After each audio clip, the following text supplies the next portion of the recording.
Hey, I'm ZSH Plays. Welcome back to Jurassic World Northwest. We're starting a brand new Paleozoic area in the park today, so we need to do some research.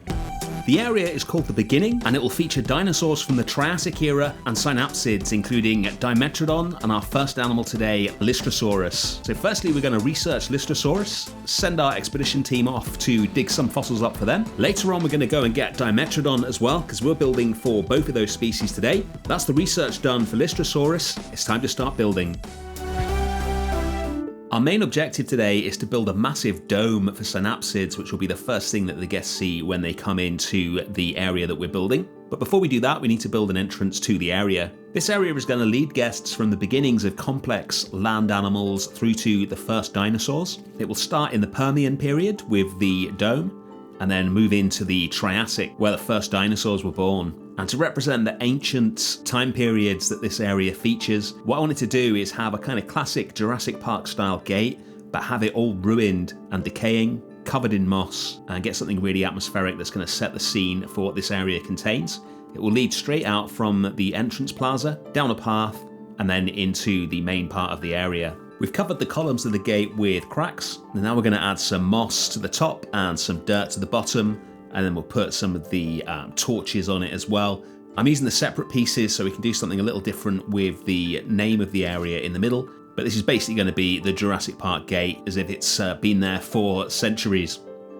We'll add the name of the area on, and then we're going to curve these letters around the shape of the crossbar in the gate that they're going to sit on. We'll do that manually just by rotating them and making sure they follow the line of the curve at the top of this piece. Change the colours, and there we go, looking good. And then we can move on to building the desert dome.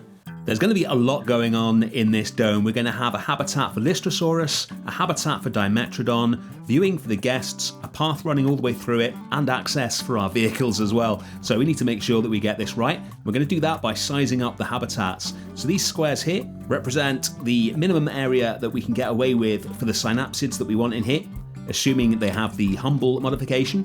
And we'll place these down so we can work out how big our dome needs to be and the size of the rest of the building. In the Permian period, which this dome represents, the supercontinent of Pangaea had just formed, and the world was essentially a desert. It was very dry, although apparently with frequent storms. So that's what we're going to replicate with the environment that we build in here. It's going to be very dry. It was also when the first conifers appeared, apparently, so we're going to make heavy use of those for the planting.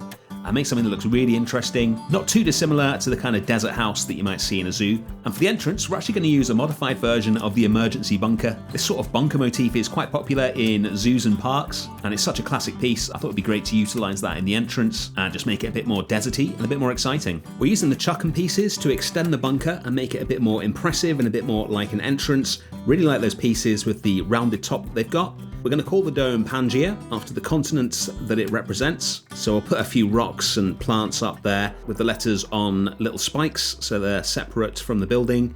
And then we're going to put some desert rocks and some deserty plants and grasses on either side of the doors. I've added a glass door in there and some windows, so it looks more like an impressive entrance and less like an emergency bunker.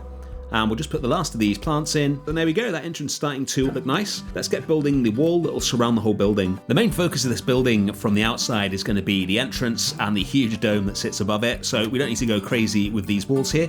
They're very much going to be in the background. So we're going to take a chuck-and piece.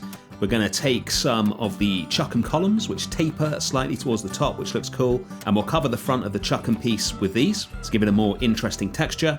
Always try and avoid a completely flat wall unless it's not going to be visible to the guests at all. And then we'll just have one of them at the end slightly larger just to break the wall up a bit. And then with this one piece, we can build the entire wall. It's going to be an irregular, vaguely rectangular shape that will fill in this whole area that you see here with the size boxes that we've got in the back. So we'll just take it and join it up with the back of the entrance, and we can run it around the area until we've got everything filled in and the beginnings of the building. Once we've got the walls done, we can move on to probably the most challenging part of the build, the dome. This park is set in the Pacific Northwest of America, which is temperate and pretty wet. So if we're going to build a desert environment, then we need to cover it with a big glass dome to keep the temperature where we want it to be and make sure it stays dry. So the way we're going to do this is we're going to take this glass roof piece, which is one of the few transparent pieces that we have in the game. We're going to place it like this. We're going to copy it on top of itself and then rotate it very slightly inwards, copy it up again and curve it up and over the space that we want it to fill until we get into the center like this, making sure it's all in one group. And then we're going to duplicate it, spin it round so it's facing in the opposite direction, and then join it back up with itself. And then while still in the group, we will select everything, and then we can simply spin it into place. It should all line up nicely, as you can see like this. Once we've got a few pieces spun round, then we will select everything that we've now created and carry on, but with this much bigger piece so we can save some time. And we'll just do this until we've constructed the whole of the glass dome. Domes like this are essentially self-supporting. The particular one I'm modelling this on, which is the Desert Dome at Henry Dawley's Zoo in Omaha, just has, I believe, one large metal support going up the side, which we've created with just a couple of the metal pieces there. And once we've created one section of this, we'll just run this up the long piece of glass that we saved from the beginning, and then copy 3 of them to the side of the dome. And there we go. That is the dome pretty much completed and looking good. There's a structure on top as well, which we'll create just with a few pieces here, and add some aerials and things like that to it for detail. And then we'll move on to joining the walls onto the dome. This dome is actually pretty much exactly the same size as one of the in-game aviaries. So if you're wondering why I didn't just use an aviary to create this, the reason is the guests. I want to actually be able to get guests inside this dome. There's going to be paths, and there's going to be one of the small viewing domes inside the habitat as well. Make sure it's as full of guests as possible. And if we use an aviary, even if we use the hatchery trick to get some dinosaurs in here, there's no way to get guests in unless you want them sitting on a bench or even in a boat. So building the dome ourselves is going to give us a much more interesting exhibit. Alright, with the top of the dome on and the roof complete, that is the exterior of this building done, and we can move on to the inside. In order to create our Permian theme in here, we're going to be using a mixture of sand, conifers and lots of lovely rocks. Just doing some experimenting here to see which ones of the large rock pieces we can use to shrink down and give us a really interesting rock wall that's going to circle the whole of this dome. One of my favorite things about JWE3 is the sheer number of rocks that we have to play with here, especially these massive rock pieces. You can pretty much build mountains with them by default, but if you shrink them down, you get some really interesting rock textures that enable you to build rock walls much quicker than if you're trying to build them by just placing single rocks together. And once we've got a pretty sizable chunk of rock here that curves around the side of the dome, we can just copy that around the whole thing to ensure you can't see where the roof ends and the dome begins, and just finish off the architectural part of this build. Moving on to the terrain, I want to raise the terrain in this back area of the dome here, which is where the Dimetrodon Habitat is going to be. And then we will smoothly slope up towards that from the entrance so that the terrain constantly changes as you walk through this exhibit. So we'll just use the terrain tools to do that. Place in the last of the rocks until the whole circumference of the dome is filled in. We need to leave a few gaps so that we can get vehicles in here. I'm also going to create some little caves for our synapsids as well, so they can get out of view of the guests if they want. So we'll use the rock arch piece to create that. And then we're going to run a path through here as well. Whether we can actually get guests to use this path or not is going to be a challenge, we will see. But later on we'll add in the viewing dome that will guarantee the guests can actually get in here and see both of our synapsids. But before we add that in, we need to research it. Alright, back at our science centre, we need to research the second tier of viewing galleries. This is going to unlock the dome viewing gallery, which is what we're going to be using in our desert dome. We're going to place it so that the guests are actually inside the Dimetrodon habitat, and then we're going to place the remote viewing entrance inside the entrance that we've already built.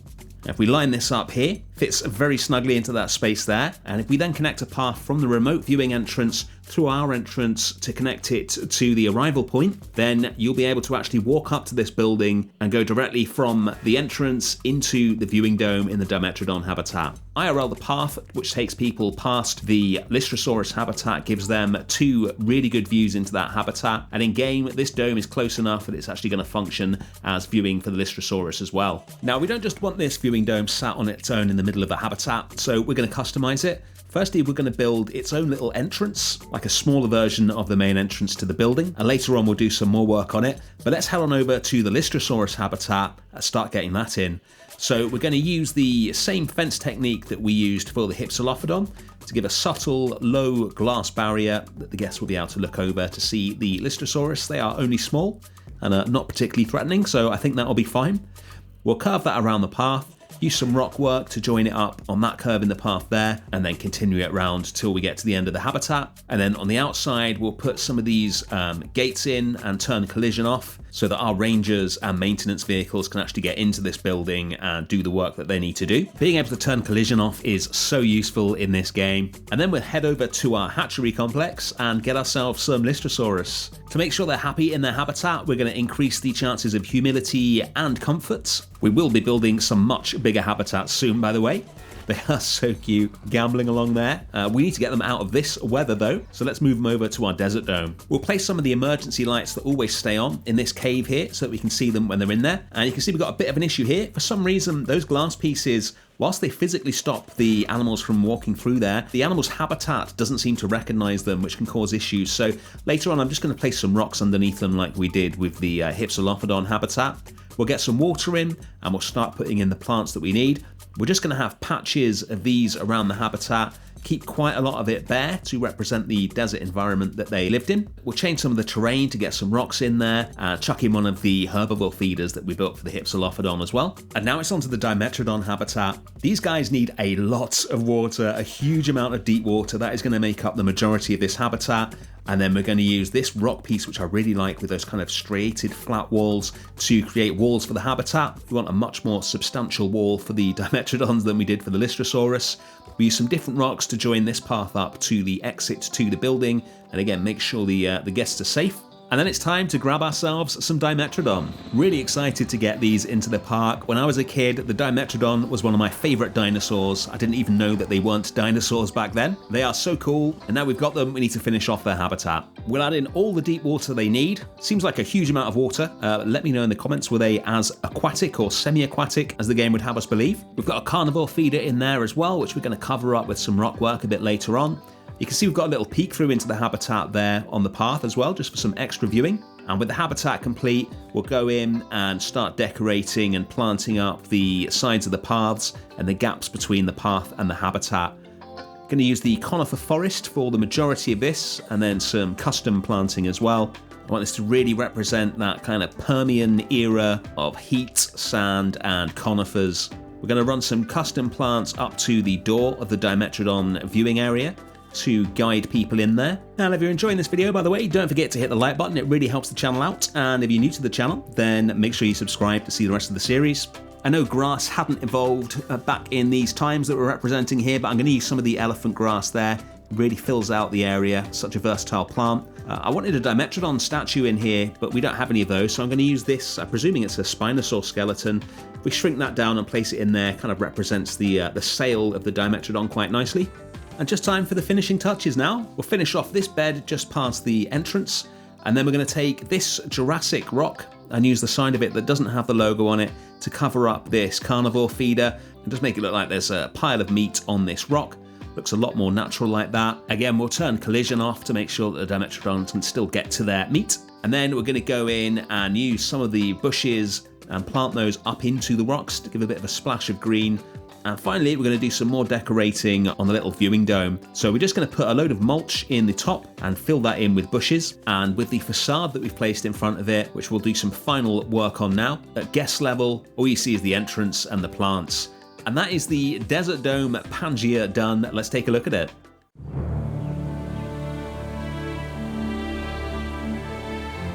Our first guests are on their way into the dome. Pretty pleased with our first attempt at a dome in Jurassic World Evolution 3. Ignore most of the landscaping in front of this. That is what we're going to be working on next week, along with our first pretty sizable habitat. And here's the inside. We've got our Lystrosaurus here. Really kind of ugly, cute animals, these, but I like them. Almost like little pigs, I think. And then on the other side, we've got the Dimetrodon, which are a lot more impressive. This is the view from inside our viewing dome. It's fully accessible by vehicles as intended. And here's them using the rock pile with the meat on it.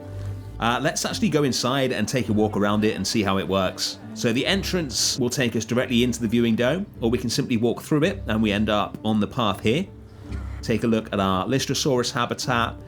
Feels realistic in here, I think. I'm pleased with this. We've got our little entrance garden there. Then we've got the rock peek through into the Dimetrodon habitat. You can see a couple of them there. We've got 3 in here. On the other side is a second view into the Lystrosaurus Habitat. I think they're in their cave at the moment. And then around here, we've got the viewing dome. This is what it looks like from in here. Pretty awesome view of the Dimetrodon, I think, with their entire ocean of water that they've got in there. And then finally, outside and away to the exit. This is where we started today, and this is where we are now. Thank you so much for watching as always, and I'll see you next week for some more Jurassic World Northwest.